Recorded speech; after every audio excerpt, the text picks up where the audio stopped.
Bonjour, Dongo, le conseiller, l'agripreneur et le promoteur agricole. Bien, ici on parle d'agripreneuriat, ici on parle de techniques de culture qu'il faut maîtriser pour mieux réussir vos différents projets agricoles ou bien vos différentes cultures.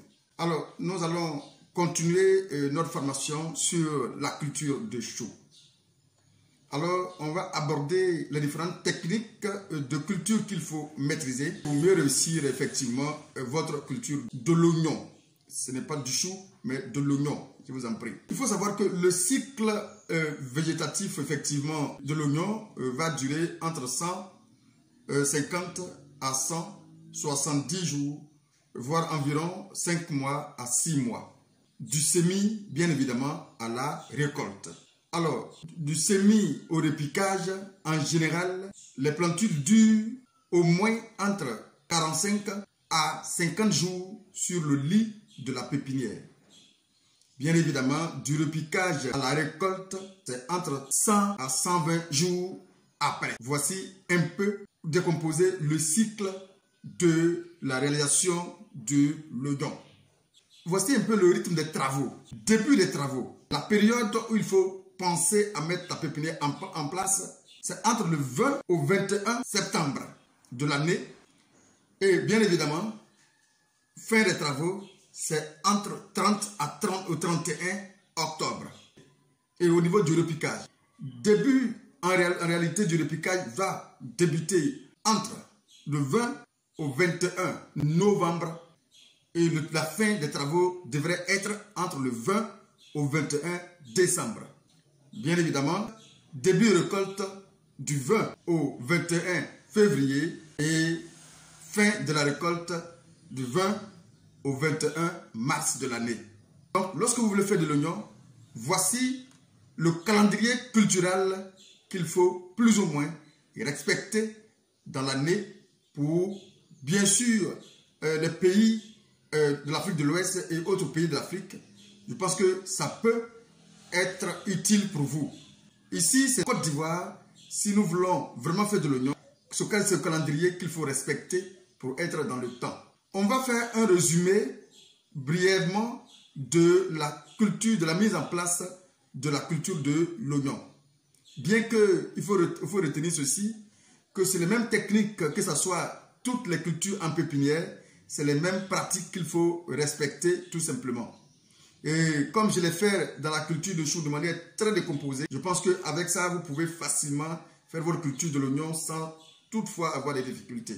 Mais néanmoins, je vais brièvement ici essayer de l'expliquer. Il faut comprendre que la multiplication de l'oignon se fait bien évidemment comme toutes sortes de solanacées, toutes sortes de cultures en pépinière. Ça se fait à partir tout simplement des graines. Alors, il faut compter entre 4 à 5 grammes de semences par mètre carré pour la pépinière, soit 4 à 5 kg de semences pour 1 hectare. C'est ça qui a fait la différence entre les tomates qui font 300 grammes, les piments et autres aubergines qui font 300 grammes. Ici, l'oignon va faire au minimum entre 4 à 5 kg par hectare.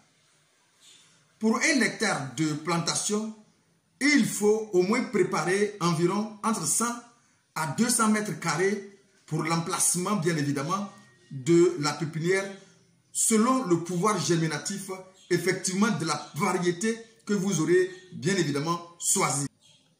Alors, on va parler de la préparation de la pépinière. Au niveau de l'oignon, comme je le dis, c'est les mêmes pratiques. Mais il faut savoir qu'on peut rappeler à tout moment, c'est pédagogique, il faut rappeler. La préparation de la pépinière comporte bien évidemment la confection manuelle des planches avec de la terre meuble et riche. Il faut une terre meuble et riche en matière organique, c'est très important. Alors les planches effectivement doivent avoir 15 cm, je dirais plutôt de 15 à 20 cm de haut, d'épaisseur, si vous voulez, 1 mètre de largeur, tout simplement.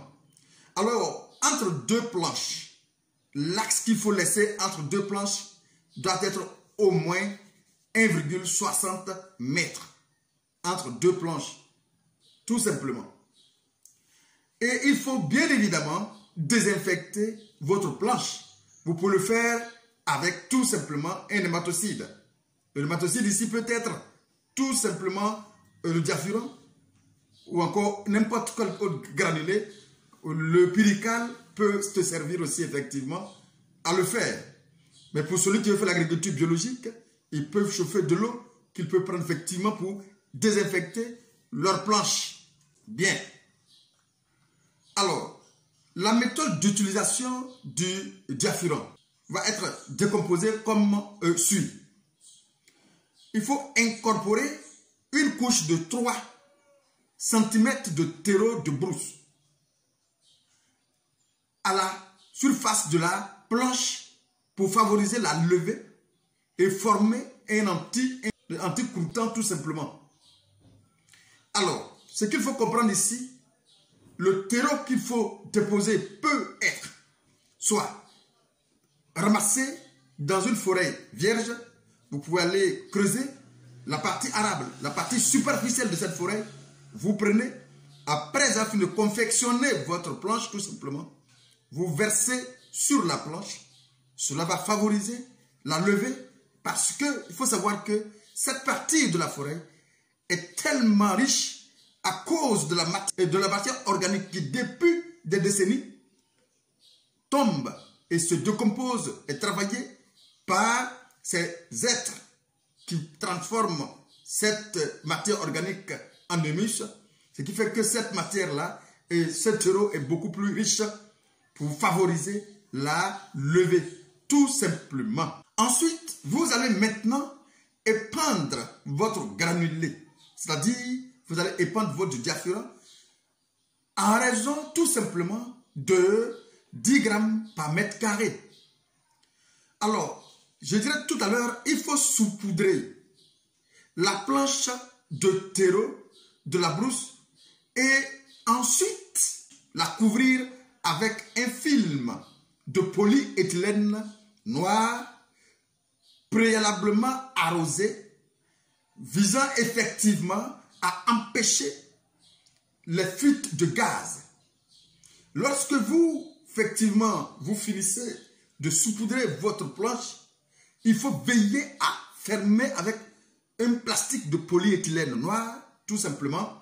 Cela va vous permettre effectivement d'empêcher la fuite effectivement du gaz, et ce gaz-là qui est utile bien évidemment pour éliminer ou détruire ces vers de nématodes qui viennent tout simplement attaquer notre plante ou bien nos plantules bien évidemment. C'est très important de faire cette pratique. À défaut de polyéthylène noir, tu peux, cher ami, si tu veux, prendre ce que j'appelle les herbes, tout simplement, et vous fermez convenablement. Il faut bien fermer, de sorte à ce que la fuite de l'air et la fuite de ce gaz-là ne soit pas totalement effective. Alors, ce qu'il faut comprendre, il va falloir enlever le film de plastique polyéthylène une semaine plus tard, voire 21 jours plus tard en fonction du temps qui vous est réparti. Plus tard, et ensuite vous allez remuer la planche à grands coups de râteau ou encore de binette ou de petite d'abat. Vous remuez convenablement, bien évidemment. Et faire le semis après avoir remué, bien évidemment, la planche à l'aide d'un râteau. 15 jours après l'épandage du granulé. C'est-à-dire que au minimum 15 jours après l'épandage du granulé, vous devrez faire ce travail-là. C'est-à-dire, j'ai fini de pendre, bien évidemment. Lorsque j'ai épandu, je peux l'enlever. Soit 7 jours après, je remue carrément et convenablement pour laisser se reposer. Et après une semaine ensuite, je peux venir faire mes sillons et je dépose bien évidemment mes grains à l'intérieur de ces sillons. Et ensuite, à une profondeur, je précise, à une profondeur de 1 cm tout au plus, n'excède pas 1 cm tout au plus pour éviter la pourriture de votre graine que vous avez déposée dans le sillon. Je le dis et je le dis pour moi seul. Moi, en général, lorsque ma planche est bien désinfectée, empêchant les insectes de venir récupérer les mantes de mes grains qui sont déposés, alors je ne ferme pas. Je ne ferme pas avec du terreau, je ferme simplement avec soit de la paille sèche, soit avec un plastique tout blanc, effectivement, pour favoriser la levée. Et lorsque je refuse de fermer, qu'est-ce que je fais? Après avoir fini, bien évidemment, de mettre mes semences, qu'est-ce que je fais? Je dilue soit un insecticide, un peu de fongicide, bien évidemment. Je reprends et je passe sur la planche que je viens de s'aimer. Ça veut dire que j'arrose avec une solution d'insecticide, une solution de fongicide. J'arrose convenablement avec ça et je fais une ceinture de sécurité avec ça. Du coup, les insectes qui viennent ramasser mes grains pour enlever la menthe dedans, pour creuser, pour se nourrir avec ma menthe qui est à l'intérieur de ces graines-là, bien évidemment, ne peuvent pas traverser cette ceinture de sécurité pour atteindre, bien évidemment, mes graines, d'où j'ai un pouvoir germinatif qui est très élevé dans la mesure où mes graines, effectivement, n'étant pas enfoncées à une profondeur, alors je ne perds pas de graines. Pourquoi? Parce que lorsque vous fermez et que vous ne savez pas fermer, ou encore lorsque vous tassez et que vous ne savez pas tasser, cela va enfoncer la graine qui est petite à l'intérieur à une profondeur, et cette couche que vous venez d'établir qui est plus ou moins cuirassée ou endurcie va alors empêcher la graine de sortir. Du coup, vous perdez beaucoup plus de graines déjà à partir de là. Vous perdez assez de graines. C'est pourquoi moi personnellement, je ne ferme pas, je sécurise tout simplement mes graines déposées dans le sillon et je reviens voir tout simplement une journée, 2 journées après, la germination est effectuée et le taux de germination est tellement élevé que du coup, j'utilise moins de semences pour mes cultures. Je dis bien moi. Mais si vous ne pouvez pas le faire comme moi, alors vous pouvez tasser. Mais vous pouvez fermer et tasser. Mais attention à ne pas tasser de manière très dure. Faites ça légèrement. Mais de préférence, je vous propose même d'utiliser le sable. Le sable, lorsque vous finissez, prenez du sable, n'importe quel sable léger, et vous mettez dessus juste pour couvrir tout simplement les semences. Ça marche aussi également. Si vous refusez, si vous avez peur de laisser votre graine exposée, prenez du sable tout simplement que vous allez verser dans les sillons. Et alors le sable étant léger, les graines vont pousser carrément pour sortir et ça ne pose aucun problème. Ou encore, moi je prends aussi de la cendre. La cendre aussi est tellement efficace parce que ça va d'abord couvrir disons, les graines, et du coup, les insectes ne pouvant pas voir ces graines-là, ne viendront pas bien évidemment les récupérer et enlever la menthe qui est dedans. Donc, c'est très important de savoir faire ces petites techniques-là pour déjà ne pas perdre déjà vos semences depuis les pépinières. Très important. Bien. Alors, donc, ce que je dis, je répète encore, avant le semis, pour mieux sécuriser effectivement vos semences, il faut alors bien évidemment apporter du granulé qui peut être du pyrical, qui peut être du diafuran, à raison de 10 grammes par mètre carré, effectivement. Mais n'oublie pas, pour mieux favoriser la croissance et surtout pour mieux favoriser le pouvoir germinatif, il faut aussi apporter de l'engrais composé que je peux appeler ici pour l'oignon, que je peux appeler le NPK 10 et 10 et 10, 18, 18. Et 18, 10 pour l'azote et 18 pour le phosphore et 4 pour le potassium tout simplement. Alors, l'arrosage de la pépinière est réalisé tous les jours. Tous les jours, il faut arroser votre pépinière. une fois le matin et une fois, bien évidemment, le soir. Il faut aussi utiliser un arrosoir avec la pomme qui est dessus, qui est percée, qui vous facilitera l'arrosage. Et aussi, il faut prendre un arrosoir d'environ 10 litres.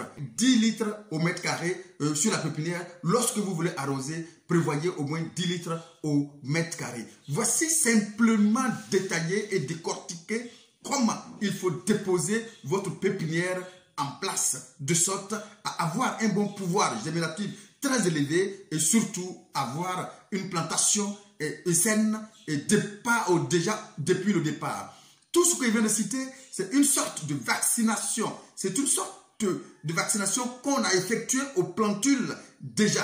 Parce que cela va permettre déjà à la plante d'être en bonne santé. Et du coup, lorsque la plante déjà est vaccinée ou sécurisée, lorsque vous transplantez, les parasites qui attendent la plante là-bas déjà ne pourront pas l'attaquer directement parce qu'il y a quelques substances dans la plante qui empêcheront tout simplement les insectes de l'atteindre immédiatement, d'où la croissance effectivement sera tellement intéressante et une bonne productivité peut vraiment être déclenchée depuis la pépinière. Je veux déjà souligner cela, tout part depuis la pépinière. Si la pépinière est ratée et qu'il y a des séquelles de maladies déjà qui est dans la pépinière, ne soyez pas étonnés que votre plantation aura des difficultés pour décoller, voire même ne décollera jamais, parce que je l'ai dit, la seule chose qu'il faut éviter, c'est de laisser apparaître déjà les parasites avant de chercher la solution. Donc, nous allons nous arrêter là pour cette petite partie sur la pépinière. Je pense que cette partie, j'ai toujours souligné que c'est une partie tellement importante qu'il ne faut jamais négliger. Tout part depuis le départ. Une maison avec une mauvaise fondation, ne soyez pas étonnés que quelle que soit la hauteur que cela va prendre par la suite, va s'écrouler.